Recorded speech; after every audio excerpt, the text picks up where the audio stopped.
I just want to reiterate as far as the drainage issue. My husband took these pictures today. This is the ditch that we've been talking about out behind our home, and the small amount of rain that we had today, this is what the ditch looked like. I mean, it was not a downpour, it was not a huge amount of rain or anything, but this is the flow of it. And on just a dry day, it is dry. There's no water running through it. So this is from different places on Kingston Pike and everything that drain into this ditch. And we thank you for working with us on this. We do appreciate your help. Years ago, that when we had the opportunity to vote on being annexed, we all chose to vote to be a part of Farragut, and we did that because we felt like that we were going to be better protected by the laws and everything that you all have in place. And so that's what we're just here to hope for and to ask you for and to thank you for all the progress that we've made at this point. We realize we can't stop progress, and there's been other buildings located around us in years past, and we've always felt like we were a little island there, maintaining our way of life there. But if you could just please think of this as plans go forward. Thank you.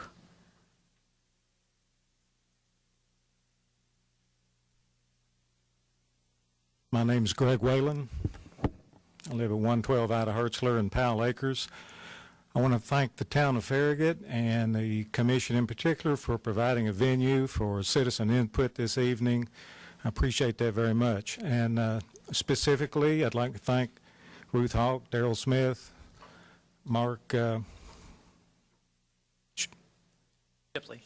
Shipley, I'm sorry, for taking time out of their busy schedule to help us, help the residents of Powell Acres understand this development and what the full impact would be to the residents in Powell Acres. We are not, nor have we been, against development of that parcel of land, but now the time is here, and it's going to be a significant impact.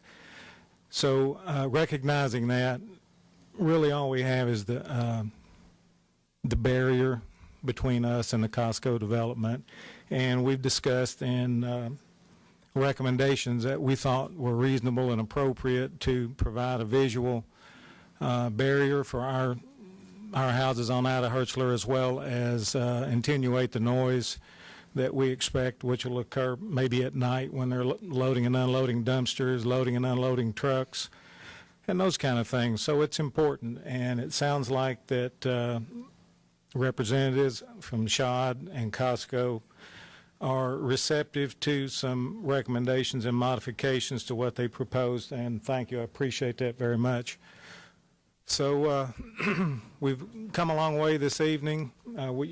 We've alleviated most of my concerns, and wanted to thank everybody for the hard work. I think we're all pulling in the same direction. Thank you very much. Thank you all for coming.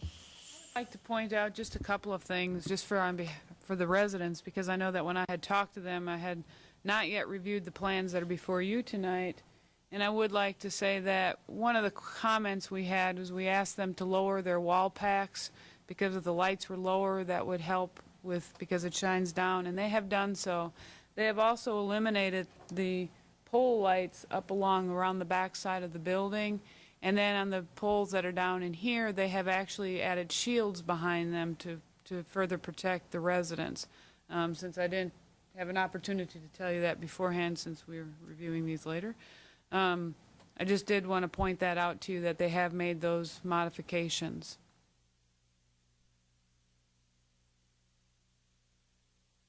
Questions from the Planning Commission members?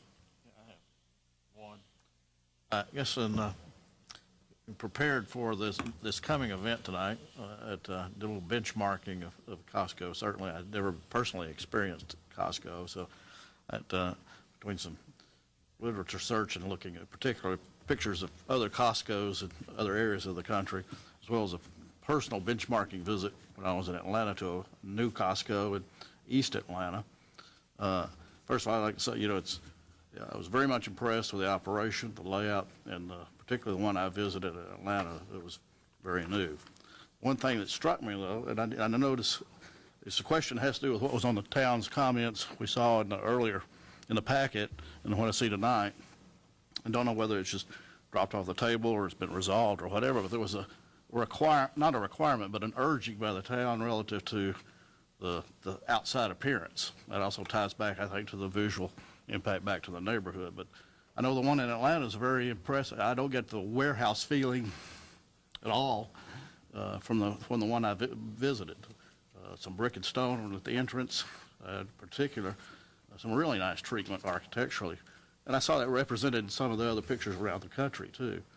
Is that something that's that Costco is going to look at and perhaps deal with? And that's why the comment's not in the packet tonight? Correct. What you saw in Atlanta, there's actual regulations in place that require us to do that.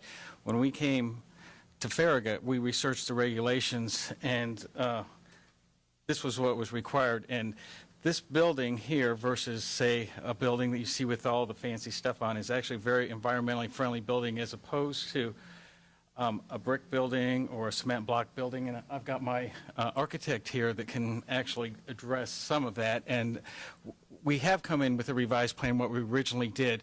When I came up last year and talked about this, we were in construction at Fort Oglethorpe, and that was pretty much that one is a plain metal building. It's a metal paneled building, and I had brought up that was our most environmentally friendly building for a lot of reasons, and again, I have my architect address those reasons.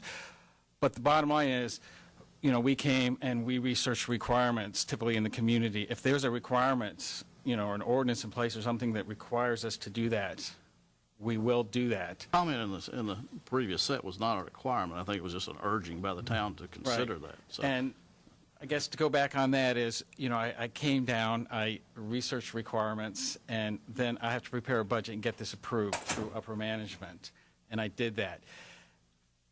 Adding brick, stone, things like that to this building, and people go, well, Costco has deep pockets. Yeah, to a certain extent, but each building basically stands alone as far as whether it's economically feasible to put that building there. And for this building, the budget I did, the return on investment, et cetera, it made sense to do this building. If we were required to do, you know, an Atlanta building or something that was a lot more spruced up, possibly, you know, the numbers may not have made sense. I'm not saying they would or wouldn't, but the thought process was to come in here, and we've actually, in this, we've somewhat exceeded the town requirements, because the way I understood it, our first brush at this was to, and again, this, you know, drawing really, it doesn't really show that this looks a lot better than the drawing, I think, the actual building itself. But Rob, why don't you come up and you can talk a little bit about this versus the brick buildings. But that was a thought process in designing this thing. They came back to me. I went back to my architect and I said, see what you can do to spruce this thing up to make it look prettier than the plain Jane building that we started out I with. wasn't suggesting to take all brick and stone or whatever, but just, you know, the mixture and the visual effect. I really can't tell a whole lot from the size of reduction in our package exactly what had been resolved. So Right. the comment was there and it's not there, and I really just don't know where do you stand with that. That's really kind of fundamental. With that exterior design, I mean, what is it going to look like? Oh, can we get some kind of photorealistic drawing or something to show them actually what it's, because I know this isn't a real good representation. No. But- Hi, Rob Rogers, Mulvaney G2 Architecture. No, the color rendering and what was printed on whatever printer that was done on do not look the same. It is not, again, like Jeff said, not a CMU building. That's not the direction we went here.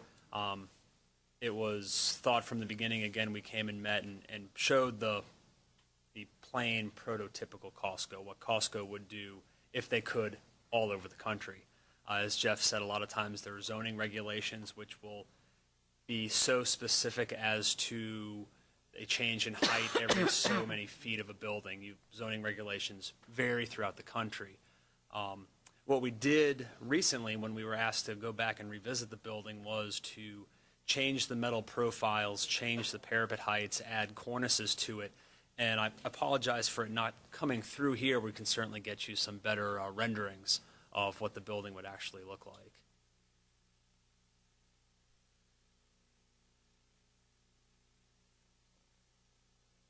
Questions for anybody?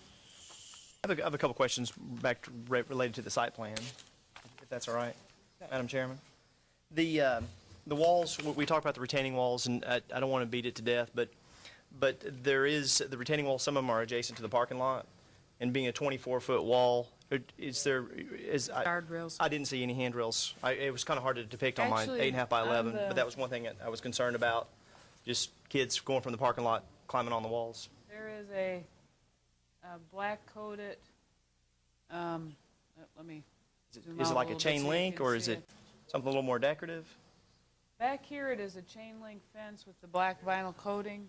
Okay. Here on, at the Walgreens entrance, they have gone with more of a handrail type thing that's more decorative. Annette can go into more detail about, I can't remember the height of the railing along through here. Probably 42 inches. And then this is an Allen block wall right through here. Okay. That answers one of my questions. The other question was, in the past, there's been some talk by the board, mayor, and alderman about using black poles for our stoplights, our signalized intersections. And I know with some of the most recent signalized intersections that the town installed were, in fact, black. And I know there was some requirement for decorative bases on these. Has that been discussed at all as part of this submittal? Knox County is going with the black powder coated. Yeah. So, yes, that is part of the comments. Great, thanks, Daryl. Then the final thing goes back to the storm. Number one, I'm really excited you guys are going to design the detention facilities for a 200-year storm, which I know is a big difference. What I thought would be kind of handy is if Ruth could put it in perspective quickly in basically what our pre-development discharge and our post-development discharge requirements are today, and you might be able to, or whoever our hydrologist is for the civil engineering firm might be able to quantify, say, hey, look, instead of detaining 125% of what we do based upon regulations today, we're going to be detaining something more than that. I guess the reason why I ask is that I also live downstream from this. I have a farm downstream, and I probably have some of the Roach's firewood at my farm. If you're missing some firewood, I probably have it. But nevertheless, what would really impress me with this is that we're actually going to, theoretically, if the hydrologists are correct, we actually reduce the total peak discharge storm runoff by this development, actually improve it over what it is today, being a pasture and cedar trees and so forth, which definitely impresses me. Ruth, what's our current requirement between pre-development and post-development? I'm going to defer to Daryl because I know I will say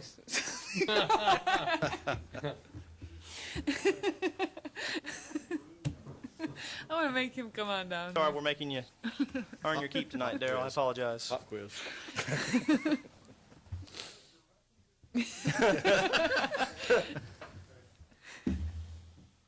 The question is, what is the current requirement? Well, based upon our pre-development, post-development. Right. Currently, we require like a staged detention so that the developer addresses the peak outfall from the 1, 2, 5, 10, 25, and 100-year storms. So I think they're agreeing to look at the 200-year storm as well. So would it be fair to say that we're actually detaining more water than what's being detained today, even considering all the impervious surface and so forth? The requirement for any development like this is that they have to look at how much water is coming off the site now, right, at a particular point, and that cannot increase by developing. Now, certainly you're going to have more runoff, but it's going to have to be released over a period of time, so that the peak discharge is no higher than what it is now.